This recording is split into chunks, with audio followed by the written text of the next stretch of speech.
안녕하세요. 저는 1년의 연애 끝에 결혼을 했다가 위자료 받고 이혼을 한 후 지금은 행복한 싱글 라이프를 즐기고 있는 전직 승무원이었던 30대 여성입니다. 제 인생에 짧으면 짧고 길다 하면 길 수 있는 연애와 결혼 기간 동안 있었던 제 얘기를 들려드릴게요. 저는 어렸을 때부터 꿈이 승무원이었어요. 다른 나라를 여행하면서 돈을 벌 수 있다는 게 저한테는 꿈이었고, 그리고 어렸을 때부터 미드를 즐겨보던 저는 자연스럽게 영어에도 관심을 가지고 있어서 영어 공부를 어렸을 때부터 무척 열심히 했죠. 고등학교 시절에는 남들이 도대체 언제 쉬냐고 걱정을 할 만큼 공부만 하는 모범생 스타일 학생이었어요. 그래서 제가 정말 가고 싶었던 명문대학교 영어영문학과 진학을 하게 되었죠. 대학교에 진학을 한 후에 제가 영어 공부를 하고 싶었던 이유는 대학교에 진학을 한 후에는 저의 꿈이었던 승무원이 되기 위한 노력도 게을리하지 않았어요. 영어와 일본어를 공부하고 승무원이 되기 위한 자격증을 방학마다 취득하는 등 국내 유명 항공사에 들어가기 위해 노력했죠. 그리고 저는 대학교 4학년 겨울 무렵 제가 정말 가고 싶었던 꿈을 그리던 국내 항공사에 취직을 하게 되었습니다. 남들이 정말 부러워할 만한 직장이었고 저는 정말 날아갈 듯이 기뻤어요. 물론 항상 저의 뒷바라지를 끊임없이 해주셨던 저희 부모님 또한 정말 좋아해 주셨습니다. 사실 저는 승무원이 되기까지 제 목표를 이루기 위해 열심히 공부를 하고 자격증을 따고 학교에 다니며 시간을 보내느라 남자친구를 만날 생각은 전혀 하지 못했어요. 그래서 24살이 되도록 남들이 마법사라 말하는 모태솔로 시절을 보냈어요. 항상 친구들은 저는 왜 남자친구를 만나지 않냐며 혹시 남자를 싫어하는 거 아니냐는 말을 하기도 했지만 저는 개의치 않았어요. 남자를 만나는 것보다는 당장 제 꿈이 더 소중하다고 생각했거든요. 하지만 막상 승무원이라는 꿈을 이루게 되니 문득 저도 앞으로 함께 제 행복과 슬픔을 나눌 수 있는 남자친구가 있으면 참 행복하겠다는 생각이 들더라고요. 우연히 그때 대기업에 다니는 제 친구가 회사 동기를 소개해주겠다고 하더라고요. 너 남자 소개 받아보지 않을래? 우리 회사 개발팀 남자 동기인데 내 인스타에서 같이 찍은 내 사진 보고 마음에 들었나봐. 너 한번 소개 받을 수 없냐고 하더라. 성격도 완전 좋으니까 한번 소개 받아봐. 너도 이제 취직도 했는데 남자 만나봐야지. 네 동기면 울산 사는 거 아니야? 왜 이렇게 멀어? 난 가까이 사는 사람 만나고 싶은데. 야, 뭐 결혼을 하는 것도 아니고 그냥 만나보라는 건데. 한번 만나보고 영 아니면 안 만나면 되잖아. 그냥 소개팅 경험하는 셈 치고 한번 만나봐. 친구 말대로 전 지금껏 연애는커녕 소개팅 경험도 없었어요. 그래서 믿자야 본전이겠다는 가벼운 마음으로 인생 첫 소개팅을 나서게 되었습니다. 안녕하세요. 지욱씨, 저 소개받기로 한 김대웅이라고 합니다. 이번 주 일요일 대전역 앞 광장에서 오후 2시 어떠세요? 친구에게 전화번호를 주고 받은 다음 날 바로 연락이 오더라고요. 그렇게 저희는 바로 만날 약속을 잡고 당일이 되었어요. 서울과 울산 중간쯤인 대전에서 만날 약속을 잡은 우리는 역 앞에서 처음 만났죠. 큰 키에 어두운 색의 청바지, 흰 셔츠를 입은 그를 보니 제가 생각했던 것보다 더 호감형의 사람이더라고요. 그리고 근처 분위기 좋은 식당에 가서 점심을 먹었어요. 저는 웰던으로 주세요. 저도 같은 것으로요. 스테이크를 시키고 이런저런 대화를 나누기 시작했죠. 지욱씨는 실제로 보니까 더 단아하고 예쁘신 것 같아요.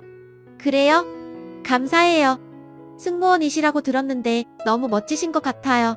대웅씨도 좋은 회사 다니시잖아요. 거기 들어가기 엄청 어려운 곳이라고 들었는데 너무 겸손하신 거 아니에요? 이런저런 일상적인 대화를 나누다 음식이 나왔고 자연스럽게 제 스테이크를 썰어서 앞에 놔주더라고요. 처음에는 가벼운 호기심으로 만나보기로 한 건데 착하고 매너 좋은 모습에 호감을 느끼게 되었어요. 그렇게 첫 만남 이후로 각자 돌아간 후 저희는 자연스럽게 연락을 계속하게 되었어요. 지욱씨, 오늘은 뭐해요? 저는 오전에 원래 회의가 있어서 바빴어요. 오늘 점심은 동기랑 같이 밖에서 순댓국밥 먹으려고요. 회사 근처에 맛있는 순댓국집이 있거든요. 다음에 지욱씨 놀러오면 같이 먹으면 맛있겠다. 그렇게 시시콜콜한 일상 대화를 주고받았죠. 평소라면 별로 궁금하지 않았을 것 같은 다른 사람의 일상에 대해서 듣는 것이 생각보다 재미있더라고요. 마치 이미 제 남자친구인 것처럼 조잘조잘 일상에 대해서 얘기해주고 저에 대해서 묻는 그가 약간은 귀엽기도 했어요. 지욱씨, 오늘 하루 잘 보냈어요? 전 오늘 회사에 일이 좀 많았어요. 지욱씨도 비행하느라 힘들었죠? 오늘 푹 자요? 아무리 바빠도 자기 전에 꼭 연락해주는 사람이 있다는 게 참 색다르고 좋더라고요. 그렇게 잦은 비행으로 바쁜 나날들을 보내다가 드디어 두 번째로 만나게 되는 날이었어요. 매일 연락을 주고받으면서 꽤 많이 친해지게 된 상태였죠. 혹시 우리가 이미 사귀고 있는 상태인데 말만 못하고 있는 건가? 내가 먼저 말을 꺼내봐야 하나? 라는 생각이 들던 중 그가 조심스럽게 말하더라고요. 지욱씨, 저는 지욱씨가 좋은데 지욱씨는 어떠세요? 전 처음부터 너무 만나고 싶었어요.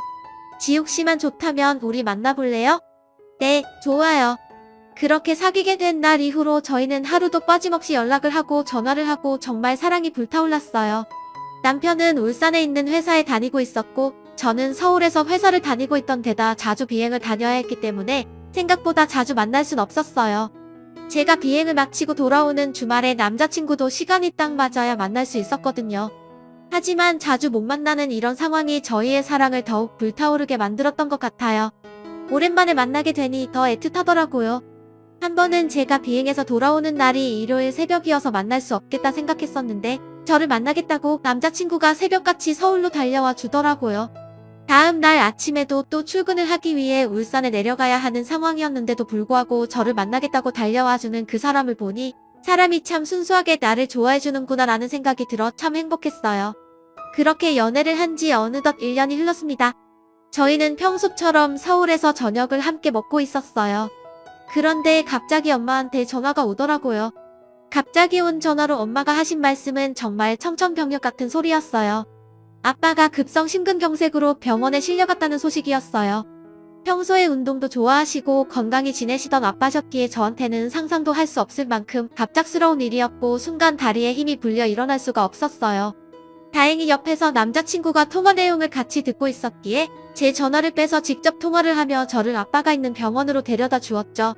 괜찮을 거라고 저를 안심시켜주면서요. 너무 당황스러운 상황에 정신을 차리지 못한 채로 저는 병원에 도착했고 아버지는 위급한 상황이었기에 이미 수술실에 들어가서 수술이 진행되고 있는 상태였어요. 중환자실 앞에서 저와 남자친구, 엄마 이렇게 셋이서 무사히 수술이 끝나기만을 기다렸고 3시간의 기나긴 수술 끝에 저희가 들은 소식은 아버지의 사망 소식이었어요. 나중에 자초지종을 알고 보니 아버지는 주말을 맞아서 친구들과 함께 평소 취미셨던 등산을 가다가 갑작스럽게 고통을 느끼며 쓰러지셨다고 하더라고요. 운이 너무 안 좋게도 등산길이었기 때문에 구급차로 병원에 실어오는데 시간이 많이 지체되었고 필요한 시간 내에 조치가 되지 못해 병원에 도착했을 때는 이미 늦은 상태였다고 했어요. 엄마는 그날 마침 함께 등산을 가지 않으셨기 때문에 집에서 평소처럼 조용히 휴식을 취하다가 아버지의 갑작스러운 소식을 듣고 병원으로 오셨던 거고요. 저와 엄마 모두 아버지의 장례 기간을 어떻게 보냈는지 모르겠어요. 마치 혼이 나가버린 사람처럼 조문객을 맞이했죠. 저는 외동딸이었기 때문에 어렸을 때부터 엄마 아빠의 사랑을 듬뿍 받고 자라와 부모님에 대한 사랑도 컸거든요. 이제 부모님께 효도를 좀 할 수 있나 생각했는데 이렇게 허망하게 돌아가시니 정신을 차릴 수가 없었어요. 그때 저의 곁에서 함께 있어준 게 바로 제 남자친구였어요. 남자친구는 제 아버지 장례식을 위해 본인의 휴가를 써가면서 서울에 같이 있어주었어요. 하루는 하루 종일 하염없이 눈물을 흘리고 있는 저에게 죽과 먹을 것들을 사다 주며 이럴 때일수록 힘을 내야 한다며 지극정성으로 보살펴 주었죠. 그리고 장례식이 끝나고 난 후부터는 매주 주말마다 아예 서울에 오기 시작했어요. 그리고 혼자가 된 저희 엄마도 걱정이 된다며 엄마 집도 함께 가고 아들처럼 살갑게 대해주더라고요. 어머니, 이제부터 저를 아들이라고 생각하고 대해주세요. 집안에 남자가 없어서 하기 힘든 일들은 다 저 불러주시고요. 이럴 때일수록 더 힘내서 드셔야 돼요. 오늘은 지우랑 같이 셋이서 맛있는 거 먹으러 가요. 처음엔 너무 순하고 어리버리해 보인다며 남자친구를 별로 좋아하지 않던 저희 엄마도 아들처럼 살갑게 먼저 다가와주는 모습에 본인이 사람을 너무 겉만 보고 판단했다며 나중엔 오히려 언제 오냐고 더 찾더라고요. 저희 집에 아버지의 빈자리는 생겼지만 자주 찾아와주고 신경을 써주는 남자친구가 있었기에 아버지의 빈자리를 너무 크게 느끼지 않을 수 있었고 저와 엄마는 차츰 천처럼 일상을 회복할 수 있었어요. 그렇게 연애를 한 지 1년 정도 되었을 무렵 저희는 1주년 기념으로 여행을 떠나게 되었는데요. 제주도 호텔에서 묵었던 그날 저녁 남편은 저에게 프로포즈를 해주었습니다. 더 이상 외롭지 않게 해주고 싶다며 자신이 행복하게 해주고 싶다면서요. 아버지를 잃고 그 빈자리를 채워주며 힘을 주었던 남자친구에게 신뢰를 가지고 있었던 저는 그의 프로포즈에 그와의 결혼을 결심하게 되었고 그해 가을 저희는 부부가 되었습니다. 하지만 평생 행복할 거라고만 생각했던 그와의 결혼 생활은 처음부터 삐걱대기 시작했어요. 결혼 이후에도 승무원 일을 계속 하고 싶었기 때문에 신혼집을 서울에서 얻었고 주말마다 남편이 올라오는 주말 부부 생활을 하게 되었거든요. 하지만 비행 스케줄이 일정치가 않은 승무원이란 직업의 특성상 결혼해도 같이 집에 있는 일이 너무 드물었고 결국 남편은 제가 일을 그만두기를 원했어요. 지유야, 너 지금 다니는 항공사 그만두는 건 어때? 너무 자주 비행 다니고 주말에 내가 서울집에 가도 우리 자주 볼 수도 없잖아. 우리 이제 아기도 낳아야 하잖아. 그러면 한 곳에 정착하는 게 좋지 않겠어? 나 조금 있으면 승진도 하니까 내가 굳이 계속 일하지 않아도 우리 아이 낳고 충분히 여유롭게 생활할 수 있어. 물론 내가 지금 하고 있는 일 너무 좋아하는 거 알아. 그렇지만 내가 더 잘할게. 우리 울산으로 이사가서 더 재밌게 행복하게 살자. 응? 내가 열심히 일해서 너 평생 행복하게 해주겠다고 약속할게. 제가 오랫동안 꿈꿔왔던 직장이었지만 저를 평생 행복하게 해주겠다는 남편의 모습을 보니 마음이 좀 흔들리더라고요. 아버지 사망 이후로 제 남편에게 무한한 신뢰를 가지고 있던 저희 엄마 또한 여자가 평생 직장을 다니는 일은 어려운 일인데다 곧 아이가 생기면 그만둬야 할 상황이 생길 테니 그 전에 일을 그만두고 아이 가질 준비를 하는 것이 좋지 않겠냐고 조언을 해주시더라고요. 그렇게 저는 화려했던 직장을 그만두고 서울에서 살던 집을 다 정리한 후 울산에서 새 아파트를 얻어 신혼살림을 시작하게 되었어요. 사실 일을 그만두고 울산에 내려온 직후는 너무 행복하고 좋았어요. 일을 하는 것만이 제 행복이라고 생각했는데 서비스 업종에서 일을 하는 것이 알게 모르게 저한테는 스트레스가 많이 되었나 보더라고요. 새벽같이 일어나 비행에 나가 매일 웃으며 손님들을 대해야 하고 밤낮에 바뀌는 것이 일상이었기 때문에 항상 피곤하지 않은 날이 없었는데요.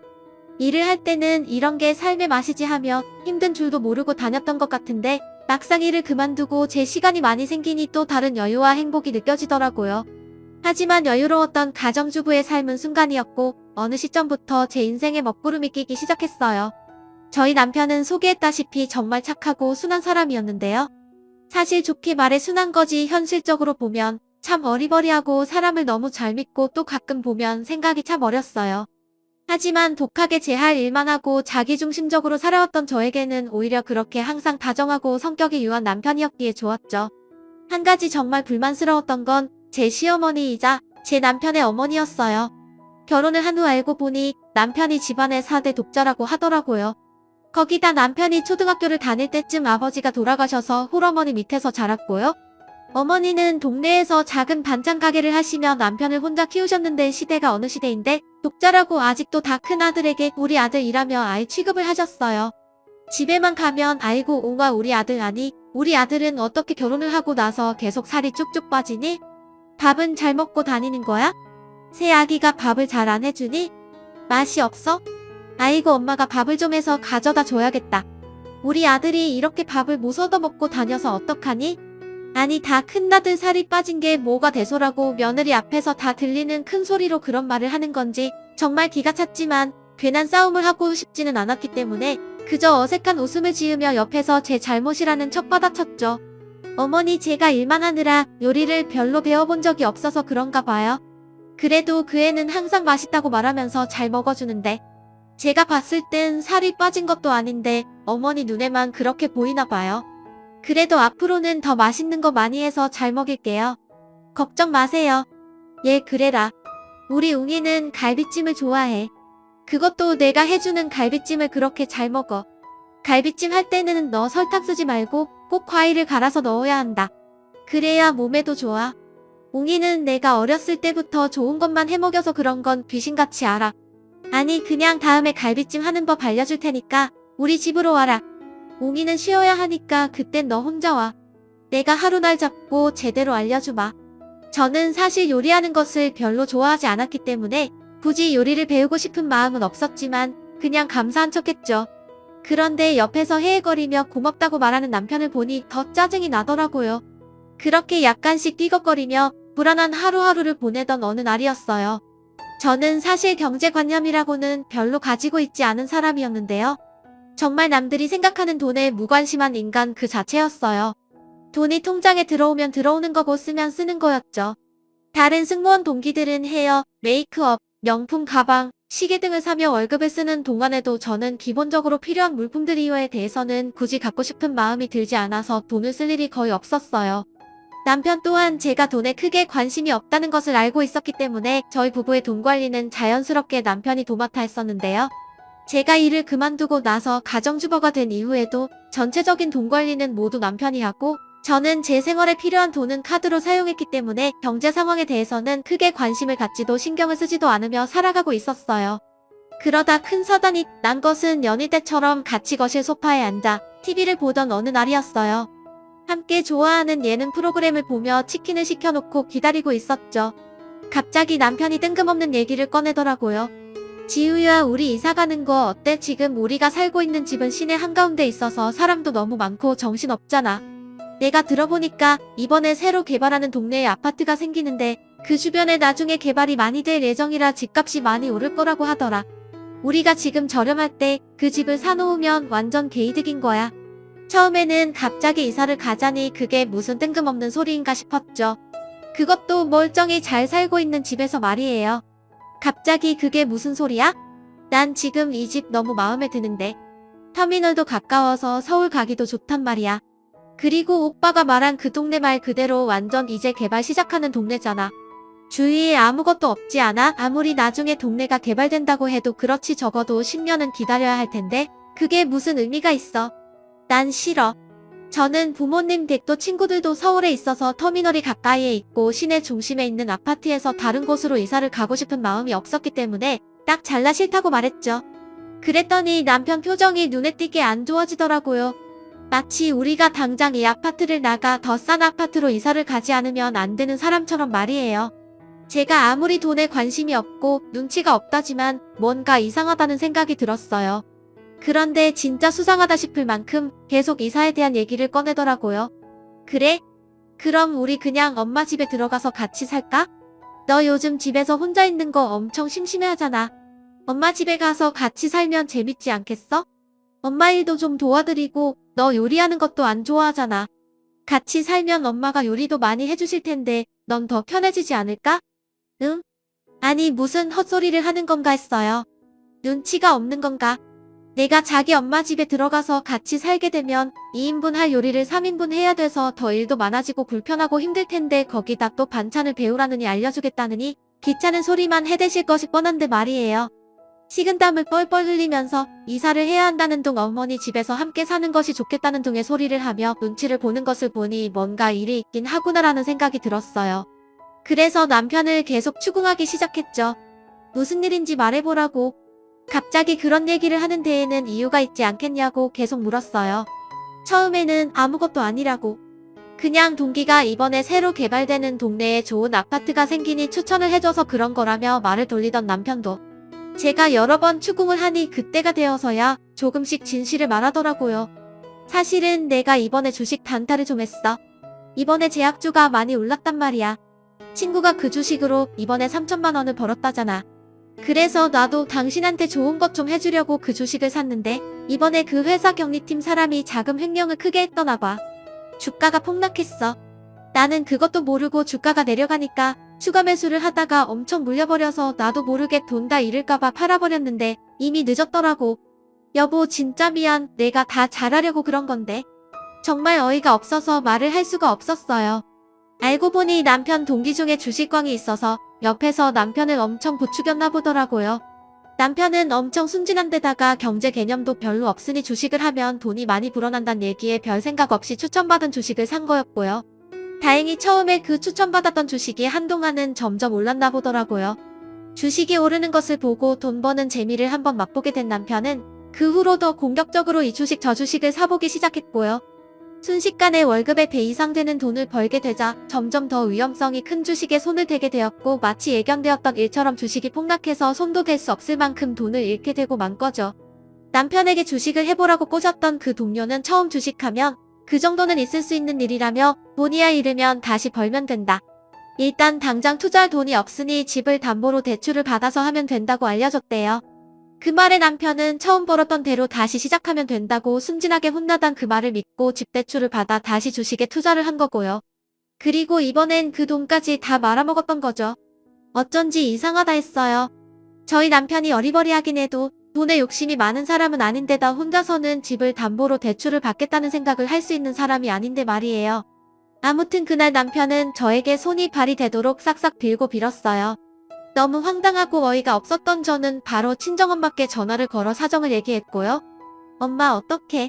그이가 이번에 주식을 냈나봐. 그것도 돈을 다 털어서. 그런데 그 돈을 다 날렸대. 엄마 집 대출도 받아서 주식에 올인했는데 그 돈도 다 날렸나봐. 다행히 친정어머니가 잘 모아두셨던 아버지의 사망보험금으로 저희를 도와줄 수 있다고 하셨어요. 그게 다 엄마의 노후자금으로 쓰여야 하는 돈이라서 받을 수 없다고 알아서 해결하겠다고 한사코 거절했지만 딸의 사정을 다 알게 되었던 엄마는 그냥 두고 볼 수 없었나 봐요. 그것도 시어머니가 어떤 성격인지 아는데 시어머니 집에 들어가서 같이 살게 둘 수도 없었을 거고요. 그렇게 당장 급한 불은 엄마의 도움으로 해결했죠. 그리고 이번에 처음이자 마지막 실수라고 생각해야겠다 하고 남편을 용서하기로 결심했어요. 사람이 인생을 살면서 한 번쯤은 실수를 할 수 있는 거잖아요. 이 실수를 발판 삼아 다시 재기하면 되겠다 생각했죠. 당장은 이사를 가지 않고 엄마의 도움을 받을 수 있으니 오히려 이럴 때 서로 믿음을 다시 주고 일어서야겠다 생각했어요. 또 제가 가장 힘들 때 옆에 있어줬던 남편이었고 사람이 착한 게 죄지라는 생각으로 이번 한 번만 넘어가 주었어요. 그런데 안 좋은 일은 한 번으로 끝나는 게 아니더라고요. 주식으로 돈을 한 번 벌어본 사람은 그 기억을 잃지 못한다고 하던데 이번엔 저희를 소개시켜 주었던 남편의 회사 동기이자 제 친구로부터 또 한 번의 청천벽력 같은 소식을 듣게 되었어요. 사실 그 친구는 제 대학 동기였기 때문에 오랜 친구도 아니었고 대학을 졸업한 이후로 자주 연락을 하던 친구는 아니었는데 갑자기 뜬금없이 연락을 해오더라고요. 지우야 혹시 너네 집 무슨 일 있니? 응? 아니 이런 무슨 일 그게 내가 회계팀에서 일하잖아. 그런데 이 일을 내가 알고 있는지 확인해보는 게 좋을 것 같아서. 보통 이런 일은 가족과 상의를 하고 있을 텐데 아주 문제가 있지 않은 이상 퇴직금 중간정산을 하는 일은 잘 없거든. 퇴직금 중간정산 그게 무슨 말이야? 나는 처음 듣는 일인데? 뭐? 내 남편은 너도 다 알고 있고 이미 상의를 끝냈다고 하던데 무슨 일이지? 대웅씨가 이번에 퇴직금 중간정산을 해갔어. 꽤 큰 돈이야. 원래 중간정산이 절차도 복잡하고 집안에 문제가 있지 않은 이상 하는 일이 잘 없는데 갑자기 중간정산을 신청했기에 좀 이상하다고 생각했지. 어서 대웅씨한테 무슨 일인지 확인해보는 게 좋겠다. 갑자기 들려온 또 뜬금없는 소식에 전 어안이 너무 방방하더라고요. 전 퇴직금을 중간에 정산받을 수 있다는 사실조차 모르고 있었거든요. 그리고 그런 중요한 일을 저하고 단 한마디의 상의도 없이 했다는 사실이 저를 분노에 빠지게 했어요. 친구한테 알려줘서 고맙다는 인사를 하고 전화를 끊은 뒤 이 일을 어떻게 해야 하나 고민을 했습니다. 돈을 미리 빼서 쓰려고 했다는 건 이번에도 다시 주식 투자를 하는 것일 거라고 생각을 했거든요. 처음이야 아무것도 몰라서 한 실수라고 쳐도 두 번의 용서는 있을 수 없었어요. 남편이 퇴근을 하고 돌아온 후 저는 옷을 갈아입던 남편에게 조용히 말을 걸었습니다. 여보 나한테 무슨 할 말 없어? 무슨 할 말? 당신 오늘 평소보다 더 예쁘네? 아니 그런 말 말고 당신 요즘은 주식 안 해? 아이 나 주식 끊었잖아. 내가 지난번에 주식 다시 한 번 더 하면 우리 이혼하겠다고까지 한 거 잊었어? 나 이제 다시는 주식 안 할 거야. 못 믿겠으면 내 주식 잔고 봐봐. 핸드폰까지 들이밀면서 증권사 계좌를 확인시켜 주더라고요.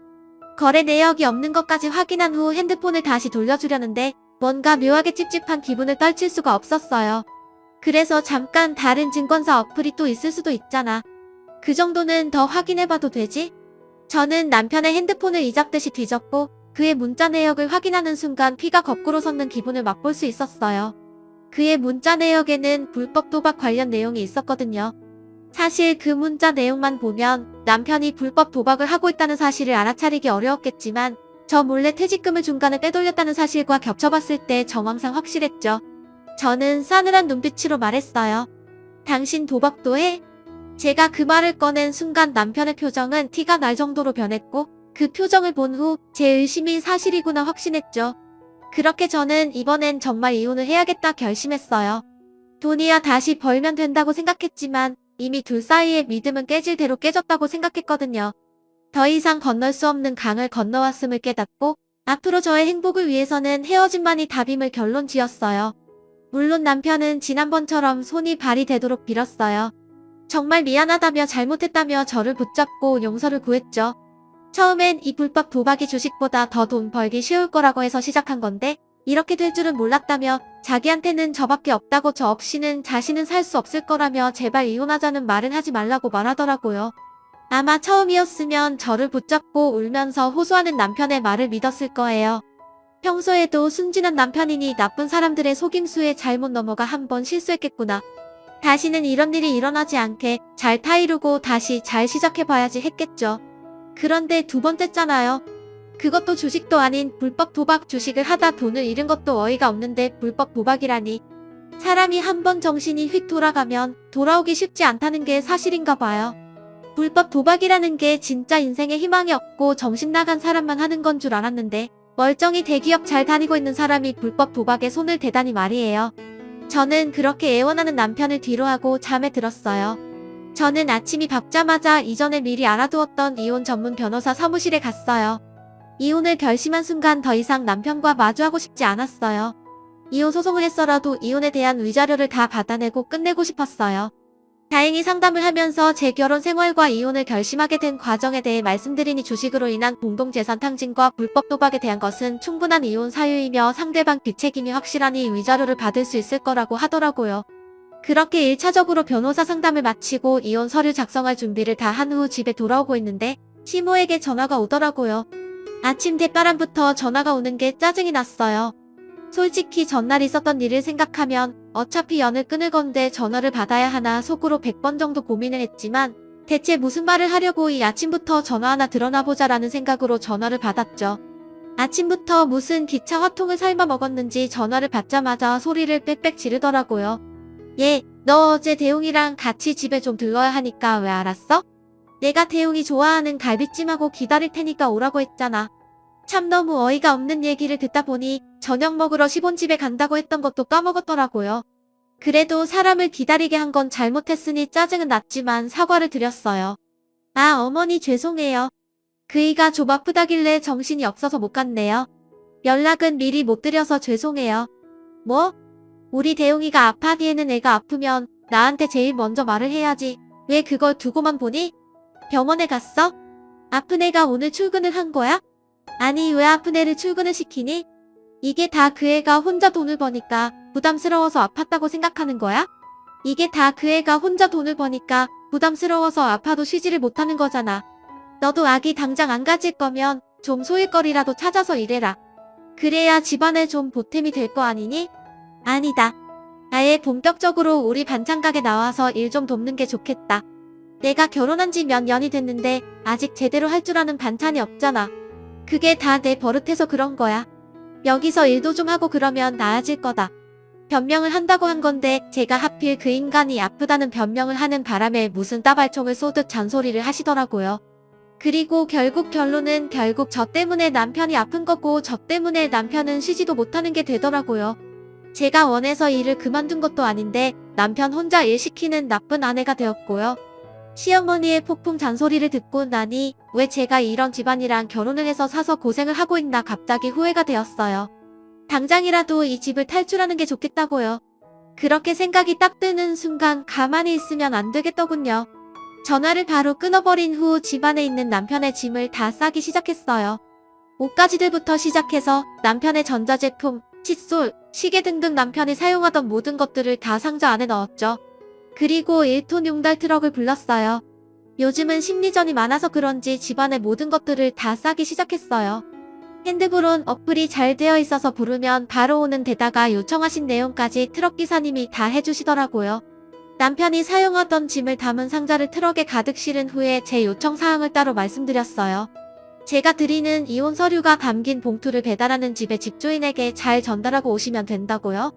꼭 직접 전달해달라고 말씀을 드렸죠. 그렇게 시어머니 집 주소 연락처를 가지고 용달차가 떠난 후 1시간쯤 지났을까 시어머니한테 전화가 오더라고요. 얼마나 또 소리를 빽빽 지르실까 기대하며 전화를 받았어요. 그리고 현관 벨소리가 울렸어요. 전화를 한 걸로 모자라 집까지 찾아왔더라고요. 얘, 이거 뭐냐? 집에 이거 다 무슨 짐이야? 이거 다 대웅이 물건들인 것 같은데 그걸 왜 우리 집에 보내니? 저는 최대한 여유 있어 보이는 미소를 지으며 차분하게 대답했죠.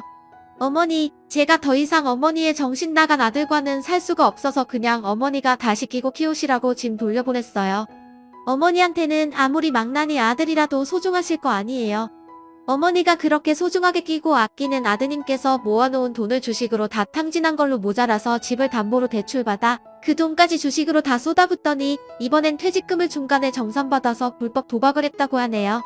그것도 그 돈을 다 날렸고요. 어머니, 제가 이혼 서류 동봉하신 거 보셨죠? 이번에 상담 받아보니까 상의 없는 주식 투자로 인한 공동재산 탕진과 불법 주식은 100% 그 인간 귀책이라고 하시네요. 전 제 경제적 정신적 피해 보상 다 받고 이혼할 계획이니까 이혼은 안 할 거예요. 전 제 경제적 정신적 피해 보상 다 받고 이혼할 계획이니까 그렇게 아세요. 뭐? 그게 다 무슨 소리야? 내가 잘못한 거겠지? 대용이처럼 착하 내가 무슨 불법 도박을 해?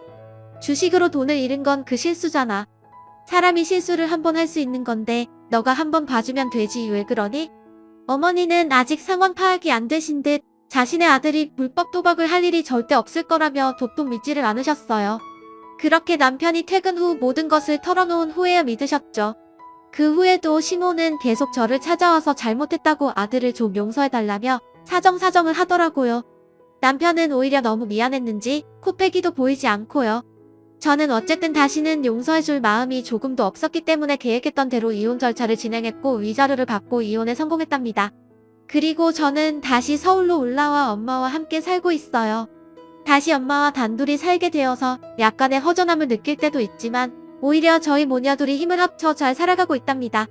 저는 결혼으로 인해 이미 다니던 항공사를 퇴직했기 때문에 제 오랜 꿈이었던 승무원으로 복직할 수는 없었지만 제 전공이었던 영어형 문학과 경력을 살려서 학원 강사 일과 번역 일을 하기 시작했어요. 역시 사람이 열심히 살아두면 나중에 다 쓸 일이 있나 봐요.